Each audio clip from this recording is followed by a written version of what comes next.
Hey guys, welcome back to my vlog. Day 2 of Pondicherry started with some fancy French breakfast, nariyal pani to get going, and we headed towards the Auroville National Park.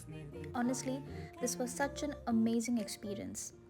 They actually let you feed the animals with your hands, interact, and play with them. Look at the lashes of the guinea pig.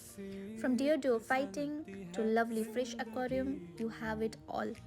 There are different species of birds, hens, and many more. Here's me playing with the fish and hamster too.